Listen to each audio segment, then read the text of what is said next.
ये preparation area आपका, यहाँ से आपने चलना स्टार्ट किया, ठीक है, स्लोली आ रहे हैं, ट्रिगर कंटिन्यू प्रेस हो रहा है, इस एरिया में ब्रीदिंग स्टॉप हो गई।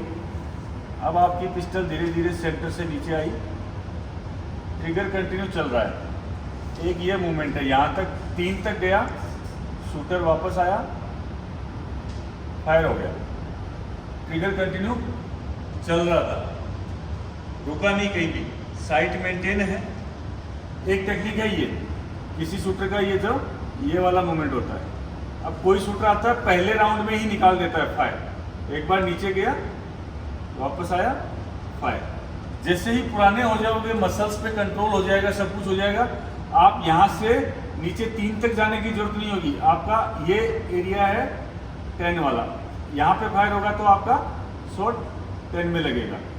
जैसे जैसे पुराने हो जाओगे, मसल्स पे, शोल्डर पे कंट्रोल हो जाएगा, आपकी पिस्टल इसको क्रॉस करके यहाँ तक नहीं जाएगी, यहीं आएगी और यहीं फायर हो जाएगा।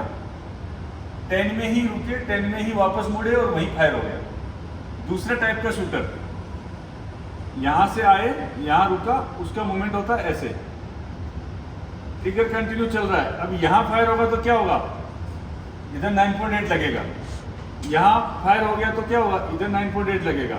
लेकिन उसको पता है कि मेरे को ट्रिगर कंटिन्यू चलाते रहना, और ये जो पहली गेड़ी में इतना मूवमेंट हुआ, दूसरी में इतना हुआ, तीसरी में ये हो, अब उसका ये मूवमेंट चल रहा है, वो 2-3 राउंड ऐसे मारेगा और ट्रिगर कंटिन्यू रखेगा, फायर हो जाएगा। यहाँ से लेके यहाँ तक उसका ग्रुप बनेगा ऐसे, ट्रिगर रोकेगा नहीं, वो वेट करेगा कि कब मेरा हाथ को मूवमेंट कम होता है और उस टाइम पे मेरा ट्रिगर खत्म हो जाना चाहिए, ठीक है। तीसरे टाइप का शूटर, सेम चीज कंटिन्यू आ रही है, आता है, स्लो होता है, राउंड मूवमेंट होता है उसका गोल, ठीक है। अब आप जैसे आपने बताया कि आपका घूमता है, ट्रिगर रोक लेते हो, रोकता कौन है, जिसका आर्क ऑफ मूवमेंट बड़ा है।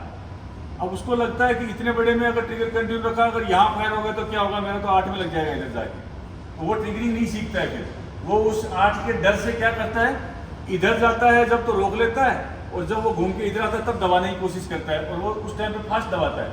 That is called hunting of 10। तो वो जब सही 10 वाले एनिमी एरिया से गुजरती है तब वो ऐसे करता है। जैसे ही वो ट्रिगर को फास्ट मूव करता है, साइड जो आपकी ऐसी थी ऐसे हो गई, तो उस विंडो के अंदर कब शॉट 8 पे गया, कहाँ आएगा शॉट, इस एरिया के अंदर शॉट आएंगे 8। ट्रिगर का जर्क मारोगे इस एरिया में आएंगे, इधर 8 में, 7 में, 9 में, इधर शॉट आते जाएंगे। शूटर को लगेगा मैंने तो सही हंटिंग की थी, सही टाइम पे चिपका दिया था शॉट को, लेकिन इधर क्यों गया।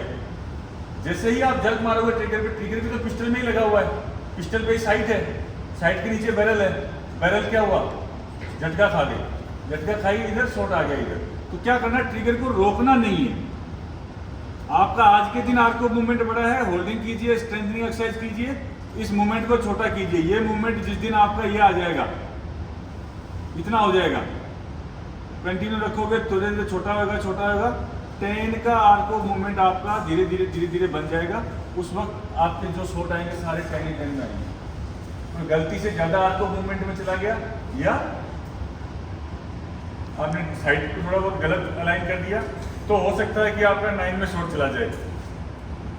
अदरवाइज आपका अगर आर्क ऑफ मूवमेंट इतना है और ट्रिगर कंटिन्यू है, तो किसी भी कीमत पे शॉट 10 से बाहर जा ही नहीं सकता। ये 3 टाइप की ही मूवमेंट है।